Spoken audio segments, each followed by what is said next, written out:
മുന്നേ ഞാൻ തടിച്ചിട്ടുണ്ടായ സമയത്ത് എന്നെ തടിയാന്ന് വിളിക്കുന്നതോ അല്ലെങ്കിൽ എന്നെ കളിയാക്കുന്നതോ എൻ്റെ തടിൻ്റെ പേരിൽ എന്നെ എന്താ ആര് കളിയാക്കി കഴിഞ്ഞാലും ഞാൻ വലിയ കെയർ ചെയ്യലില്ല. പക്ഷെ ഞാൻ നിങ്ങൾക്കൊരു സംഭവം കാണിച്ചു തരാം. കഴിഞ്ഞ വർഷം ഞാൻ 3XL ഷർട്ട് ഇട്ട പെരുന്നാളിന്. അതേ പെരുന്നാളിന് ഞാൻ ഇന്ന് ഇടുന്നത് ലാർജ് ഷർട്ടാ. ഓക്കെ, എൻ്റെ 3X എവിടെ പോയി?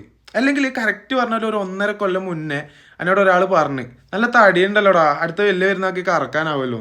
പറഞ്ഞാക്കത് കോമഡി ആണെങ്കിലും ഇന്ന് ഞാൻ ചിന്തിക്കുമ്പോൾ അല്ലെങ്കിൽ ഒരു തടിയൻ്റെ പോയിന്റ് ഓഫ് വ്യൂവിൽ അത് ചിന്തിക്കുമ്പോൾ അത് വളരെ ബാഡ് ആയിട്ടുള്ളൊരു കാര്യമാണ്. ഇന്ന് ഞാൻ ഇത്രത്തോളം മാറി ലാർജ് ഷർട്ട് നിങ്ങൾക്ക് കാണിച്ചു തരുന്നത് ഈ ഷോഫി കൂളിംഗ് ഗ്ലാസ് ഇട്ട് വന്നിട്ട് ഇരുന്ന് ഷോ കാണിക്കുമ്പോൾ മുന്നേ ഒരു കൊല്ലം മുന്നേ ഞാൻ എക്സ്പീരിയൻസ് ചെയ്ത ഒരു വേഴ്സ് സിറ്റുവേഷൻ എന്താണെന്ന് വെച്ച് കഴിഞ്ഞാൽ ഈ 3XL എന്ന് പറയുന്ന ഒരു സെഗ്മെന്റിൽ ഷർട്ട് ഇല്ലടാ. ഒന്നിക്കൊരു ചെക്ക് ഷർട്ട് അല്ലെങ്കിൽ ഒരു വൈറ്റ് അല്ലെങ്കിൽ ബ്ലാക്ക് പ്ലെയിൻ അല്ലെങ്കിൽ ലൈൻസ് ഷർട്ട് ഇങ്ങനത്തെ കാര്യങ്ങളേ ഉണ്ടാവും.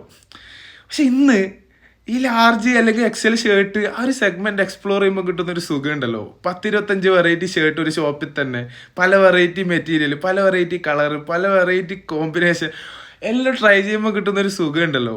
അന്ന് ബാക്കിൽ നിന്ന് കളിയാക്കിയ അയാൾ എന്നെ പോത്തിനെ പോലെ ഉണ്ടെന്ന് പറഞ്ഞാൽ ഒരു മാസം മുന്നേ എന്നെ കണ്ടപ്പോൾ നീ കൊള്ളാലോടാന്ന് പറഞ്ഞിട്ട് എൻ്റെ മുന്നിൽ വന്ന് എന്നെ അപ്രീഷിയേറ്റ് ചെയ്യുന്ന സമയത്തും എൻ്റെ മൈൻഡിൽ കടന്നു പോയത് അയാൾ എന്നെ കളിയാക്കിയത് ഒരിക്കലും എന്നെ ബോധർ ചെയ്തിട്ടില്ല. പക്ഷെ ഇന്ന് ഞാൻ ചിന്തിക്കുമ്പോൾ അതിനെല്ലാം എവിടെയല്ലോ പോയിന്റ് ഉണ്ടടാ. ഓക്കെ, അപ്പോൾ as always act dumb, play smart.